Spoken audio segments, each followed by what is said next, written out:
Hello! Bienvenue dans la recette de Terraforming Mars Turmoil.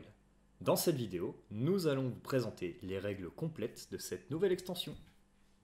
Turmoil est la 5e extension officielle pour Terraforming Mars, un jeu de Jacob Fryxellus, illustré par Isaac Fryxellus, édité par Fryxgames et distribué en France par Atrafin. Cette extension permet toujours de jouer de 1 à 5 joueurs et fait partie de la catégorie Expert. Avec elle, comptez 30 minutes de jeu supplémentaires. Sur Mars, la bataille pour la terraformation fait rage. Les corporations se sont organisées en partis politiques autour du comité pour la terraformation. Chacun veut sa part de pouvoir et transformer Mars à sa façon. Les mouvements sociaux viennent s'ajouter aux conditions de vie difficiles sur Mars. Vous entrez dans une période de tourmente. Bienvenue dans Terraforming Mars Turmoil. Les ingrédients. Un plateau politique, le comité pour la terraformation, 35 délégués, soit 7 par joueur, 14 délégués neutres, 6 tuiles politiques, un plateau événement, 31 cartes événements, une tuile objectif, 16 cartes projet, 5 cartes corporation, 2 cartes aide de jeu. La version Kickstarter contient également 5 plateaux et des cartes projet, corporation et événements bonus. Préparation du plan de travail. Placez les plateaux comité pour la terraformation et événements près du plateau principal. Si vous jouez sur Terre 6, remplacez l'objectif terraformer par la nouvelle tuile. Chaque joueur reçoit 7 pions délégués, en place un dans le hall du plateau politique et place les 6 restants dans la réserve des délégués. Placez un délégué neutre dans le fauteuil du président et le restant dans la réserve neutre. Mélangez les cartes événements et placez la pioche face cachée sur le plateau événement dans l'emplacement événement futur. Piochez une carte événement global et placez-la face visible sur l'emplacement prochain événement global. Placez un délégué neutre en tant que chef du parti dans le parti correspondant au symbole situé au coin supérieur gauche de l'événement.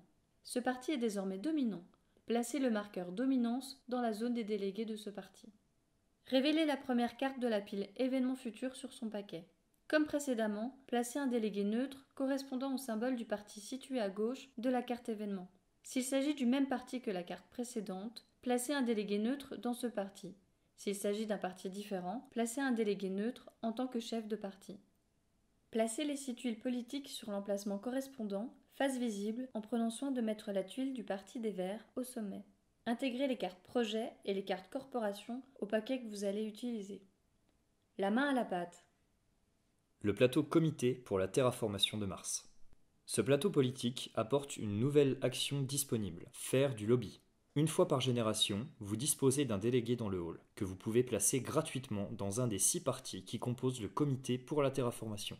Vous pouvez ensuite faire cette action autant de fois que vous avez de délégués disponibles dans la réserve, en payant 5 mégacrédits par délégué supplémentaire. Attention, l'action faire du lobby n'est pas un projet standard. Les effets liés au projet standard ne sont donc pas déclenchés. Lorsque vous placez un délégué, si vous êtes le premier joueur à avoir un délégué dans ce parti, vous prenez la place de chef de parti.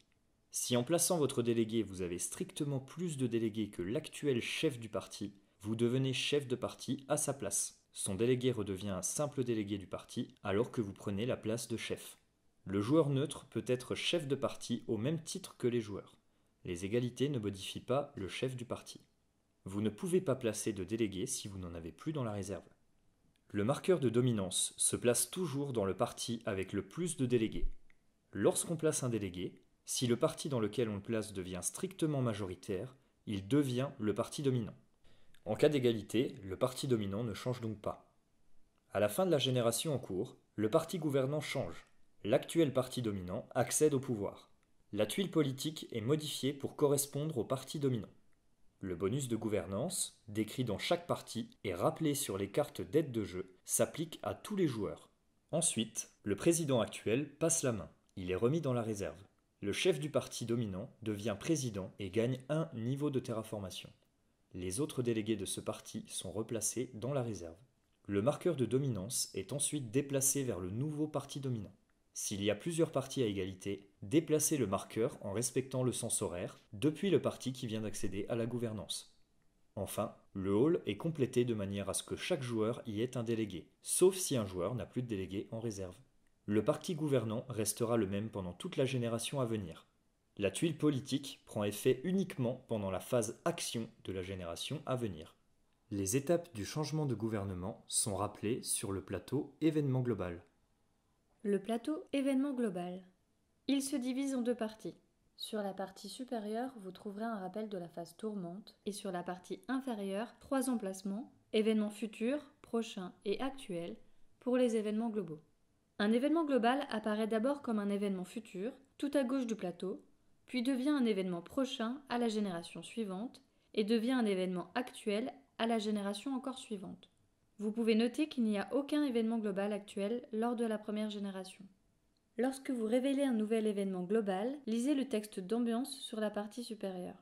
Ce texte correspond à la cause de l'événement indiqué dans la partie inférieure. Ensuite, placez un délégué neutre dans le parti indiqué en haut à gauche de la carte.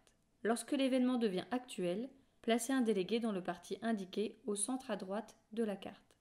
Effet des événements. Lorsque vous résolvez l'événement actuel, tous les joueurs reçoivent un bonus ou un malus qui peuvent être en fonction des badges, des tuiles placées, des cartes jouées, de votre niveau de NT et d'autres critères. Votre influence sera également prise en compte pour chaque événement. Vous pouvez cumuler jusqu'à 3 influences. Vous avez une influence si vous êtes actuellement président du comité pour la terraformation, vous êtes chef de l'actuel parti dominant, vous avez un ou plusieurs délégués au sein du parti dominant. Si l'événement indique que le premier joueur fait une action telle que placer une tuile océan, le premier joueur applique l'effet de l'événement mais ne reçoit aucun bonus ni NT pour ce placement. Vous pouvez rencontrer plusieurs cas spéciaux. Un paramètre global qui a atteint son maximum ne peut pas redescendre.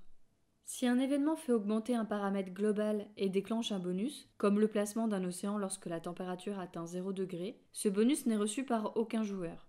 Si un recul sur un paramètre global rend à nouveau disponible un de ces bonus, il est à nouveau disponible et pourra être déclenché une deuxième fois par un joueur. La phase tourmente. La phase tourmente intègre la phase solaire qui a lieu après la phase de production. Pour rappel, pendant la phase solaire, vous vérifiez si les conditions de fin de partie sont remplies. Si oui, vous passez directement au décompte final, sinon, vous continuez la phase solaire. Si vous jouez avec Venus Next, réalisez la phase d'effort du gouvernement mondial. Puis, si vous jouez avec Colonies, réalisez la phase de production des colonies. Et enfin, il y a la phase tourmente. Pour commencer, tous les joueurs perdent un NT. Ensuite, on résout l'événement global. Puis, on change de gouvernement. On déplace ensuite les événements vers la droite. Déplacez le prochain événement global sur la pile des événements actuels. Ajoutez un délégué neutre dans le parti correspondant au symbole sur la droite de la carte. Déplacez le futur événement global pour qu'il devienne un événement prochain. Révélez la première carte de la pioche et placez-la au-dessus pour indiquer que c'est un événement futur. Ajoutez un délégué neutre dans le parti correspondant au symbole sur la gauche de la carte. Puis, lisez le texte d'ambiance. Le décompte final. La phase tourmente n'est pas résolue à la fin de la partie, car la vérification des conditions de fin de partie arrive avant. L'effet de l'événement actuel ne s'applique donc pas. En revanche, on s'intéresse au plateau comité de terraformation. Chaque joueur gagne un point de victoire pour chacun de ses délégués présidents ou chefs de parti. Annexe, les 6 parties du comité pour la terraformation. Priorité Mars. Lorsque les Martiens accèdent au pouvoir, chaque joueur reçoit 1 méga-crédit par badge de construction qu'il possède. Pendant leur gouvernance, chaque joueur qui place une tuile sur Mars gagne un acier. Scientifique. Les scientifiques rapportent 1 méga-crédit par badge science que vous possédez lorsqu'ils prennent la gouvernance. Leur politique vous permet de piocher 3 cartes pour 10 méga-crédits une seule fois dans la génération. Unité. Vous recevez 1 méga-crédit pour chaque badge parmi Terre, Vénus et Jovien que vous possédez. La politique de l'unité augmente la valeur de vos titanes de 1 pour toute la génération. Vert. Vous recevez 1 méga-crédit pour chaque badge parmi plantes, microbes et animaux que vous possédez. La politique des verts est axée sur les forêts. Chaque forêt placée rapporte à son détenteur 4 méga-crédits. N'oubliez pas que les verts gouvernent au début de la partie. Rouge. Lorsqu'ils accèdent au pouvoir, le ou les joueurs dont le NT est le plus faible augmentent leur NT de 1. Les rouges vous empêchent de terraformer. Chaque joueur dont le NT augmente pendant la phase action doit payer 3 méga-crédits. S'il ne peut pas, il ne peut tout simplement pas jouer l'action qui amène à augmenter son NT. Kelviniste.